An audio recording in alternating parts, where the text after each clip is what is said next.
Hi DJ Rocky. Year 2018, nang una kitang mapakinggan sa radyo. Gusto ko nang magsulat nun pero hindi ko alam kung ano pa yung isisend ko sa'yo. So, eto na nga ako. Natagpuan na lang ang sarili ko na sumulat sa iyo. Itago mo ko sa pangalang Azami. I'm 24 years old and currently working in Hong Kong as a domestic helper.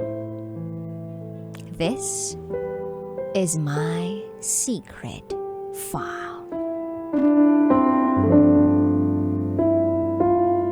Sabi nila, bata pa ako for having this kind of job na pagiging domestic helper.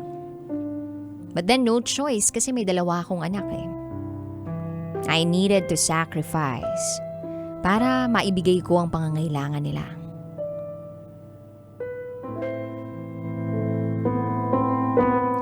So simulan ko yung kwento ko back in 2016. I was in first year college. Masaya. May boyfriend. Naitago natin sa pangalang John. Mabait naman siya eh, walang bisyo. At siya ang una ko.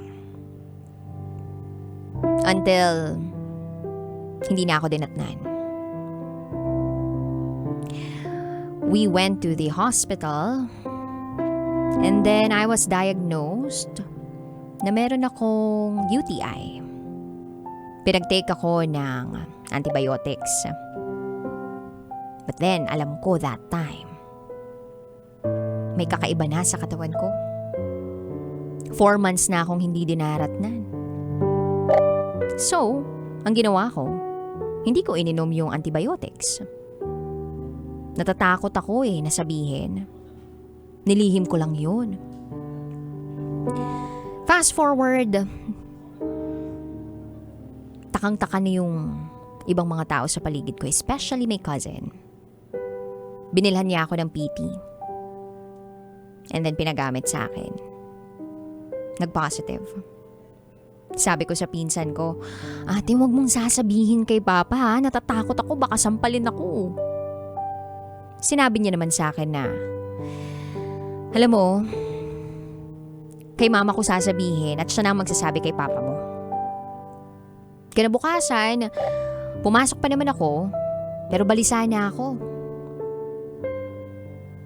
And then, ayun na nga, nalaman na ng ate ko na buntis ako. Umiyak daw siya kasi ako yung bunso tapos ako pa yung unang nabuntis.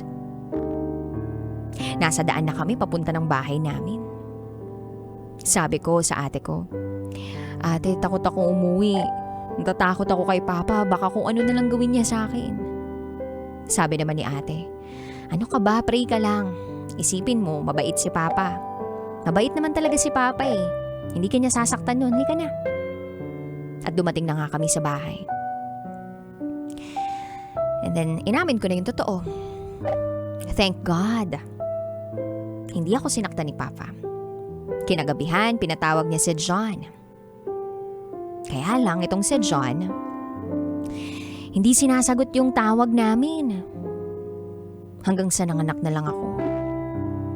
Nung una, okay pa kasi si Papa ang nag-handle halos lang lahat ng mga gastusin. Gatas, diaper, tubig, wipes, pag-igib ng panligo ko, hanggang sa paghugas ng mga botelya ng anak ko. Samantalang yung tatay ng anak ko, ang sarap ng tulog. Late na bumabangon. Tapos na lahat ni Papa ang gawaing bahay. Siyempre hindi na maiwasan ni Papa noon na magalit kasi paulit-ulit na lang. Ganon din yung iba naming mga kamag-anak. Sabi sa akin, ano ba naman yung naaasawa mo, ang tamad-tamad? Late pa kung magising. Hiyang-hiya ako noon. Kasi totoo naman eh. Sa una pa lang na pagkakataon na magsama kami, nakita ko na ang ugali ni John. Take note, hindi pa kami kasal. Ayoko pa. Hanggang sa lumipas ang mga araw. Palagi siyang nasa barkada niya. Hinayaan ko lang. Kasi baka hindi niya pa na-enjoy yung pagkabinata niya. Although aaminin ko, napaka-unfair nun para sa akin. Kasi kapag siya yung pumunta sa mga barkada niya, okay lang. Tapos ako, pag pumunta sa bahay ng best friend ko, kaya sa kapitbahay namin, ang dami niyang kuda. Kesyo ganito, kesyo ganyan. Tapos kailangan, dala-dala ko pa yung anak namin. Sumusobra na siya noon, kaya ginantihan ko. Pinahiya ko siya in front of his friends. Hindi naman siguro ako baliw para ipahiya siya ng walang rason. Although aaminin ko, mali ko rin yun. Siya na lang sana yung pinagsabihan ko, pero napahiya ko pa siya. Years pass by, walang pagbabago. Alam naman ng lahat na may kabaitan siya. Pero syempre, kapag kaming dalawa na lang yung magkasama, hindi naman puro kabaitan lang yung nakikita ko. Lagi akong naiyak dahil nasasaktan niya ako. Through his words. And total, ako naman ang nakaiintindi. Pinipilit ko na lang intindihin ang lahat para walang gulo. Para hindi lumaki ang gulo. Paulit-ulit. Ganun ang nangyari sa amin. Hanggang sa naging cycle na namin yun. Hanggang sa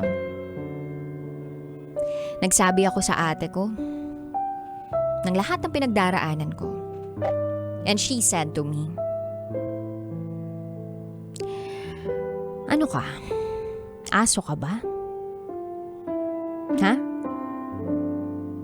Kung uuwi ang magaling mong partner sa kanila, hayaan mo na. Hindi ka aso." At doon na ako nakapag-isip ng matino. Oo nga no, ba't ako parang aso na sunod ng sunod? Habol ng habol. Sinisira ulo na ako. Nandyan na nga yung naranasan ko na batuhin ng bote ng beer. And nakikita na lang kami sa bahay ng tito ko dahil under construction yung bahay namin, pero ganun pa yung ginagawa niya sa akin. Masakit para sa akin ang lahat. Pagod na ako. Hanggang sa isang araw, hindi ko na rin kinaya. Sa harap ng ate ko, tito ko, lolo ko at papa ko, iyak lang ako ng iyak.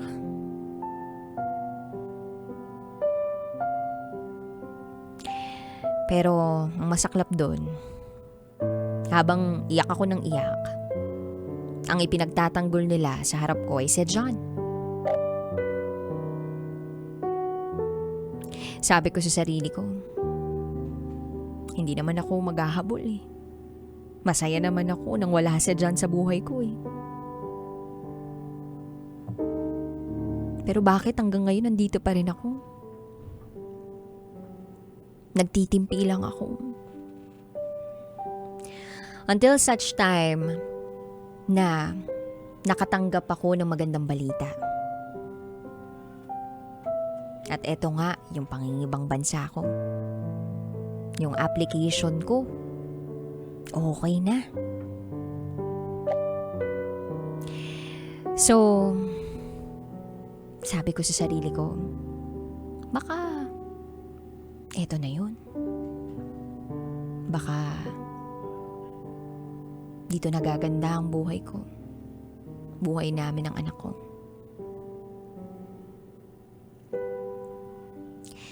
Sinubukan ko pa rin, DJ Rocky. Tanga na kong tanga.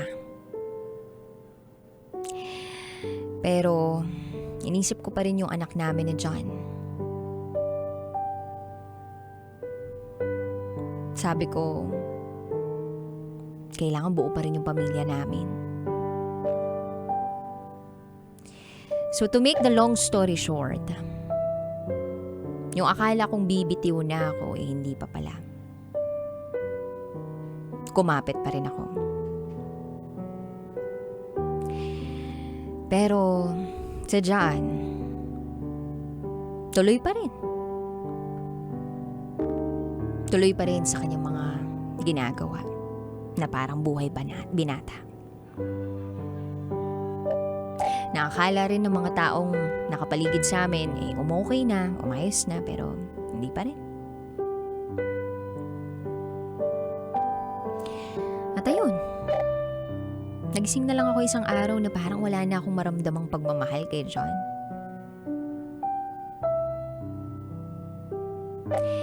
Dahil etong lalaking to na pinagsasabihan ko ng problema at dapat na pagsasabihan ko ng problema, ay siya pa pala mismo magbibigay ng problema sa akin.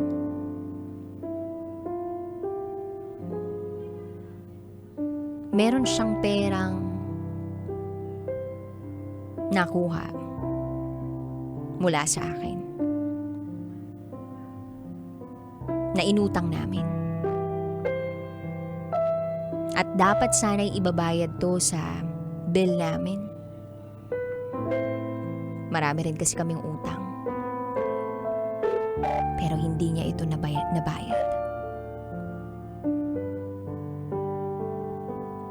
Months passed by. I was diagnosed with emotional depression, anxiety, panic attack, and heart palpitation. Pinag-take ako ng doctor ng mga medicine. Pinagpahinga nila ako pero tuloy pa rin ako sa trabaho. Sabi ko sa sarili ko, what's wrong with me? Bakit ganun?